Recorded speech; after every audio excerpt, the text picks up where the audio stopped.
In today's video, I'm going to teach you how to add a discount line on invoices or create a discount item. Whether you're a small business owner or an accountant, understanding how to incorporate discounts into your invoices is essential. It ensures your customers see the value you're offering clearly and helps keep your accounting records precise. So let's dive in and take this step by step. First, you'll want to determine if you're adding a discount to a single invoice or if you're creating a discount item that you can apply to multiple invoices. Both methods are useful, but they serve different purposes. Adding a discount line to a specific invoice is perfect for one-off discounts, such as customer loyalty rewards or special promotions. On the other hand, creating a discount item can streamline the process if you regularly offer discounts on certain products or services. Let's start with adding a discount line directly to an invoice. Begin by opening the invoice you wish to modify.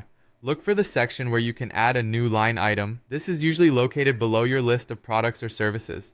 It's important to have a clear understanding of the discount you're offering. Is it a percentage of the total invoice amount, or is it a fixed dollar amount? Knowing this will help you accurately represent the discount on the invoice. Once you're ready, add a new line item and name it something like customer discount to make it clear to your customer. If the discount is a percentage, you'll need to calculate what that percentage is of the total. For example, if you're offering a 10% discount and the total invoice amount is $200, the discount amount would be $20. For a fixed discount, simply enter the dollar amount. Ensure you input this as a negative amount so that it reduces the total invoice amount. Now, let's discuss creating a discount item for use on multiple invoices. This method is efficient if you have recurring discounts. Start by opening your item list or services list. Depending on your accounting software, you'll want to create a new item, naming it something descriptive like standard discount. You can choose to specify whether this discount is a percentage or a fixed amount. If you're setting it up as a percentage, you may want to include this detail in the name for clarity, such as standard discount 10%.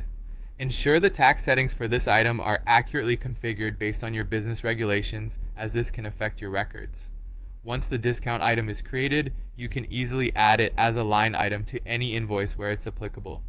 In conclusion, whether you decide to add a discount line directly to an invoice or create a discount item, always double check your calculations and presentation. By doing so, you ensure transparency and accuracy. Implementing these methods effectively helps maintain good relationships with your customers by clearly showing the value you're providing. Thank you for watching, and I hope this video has been helpful.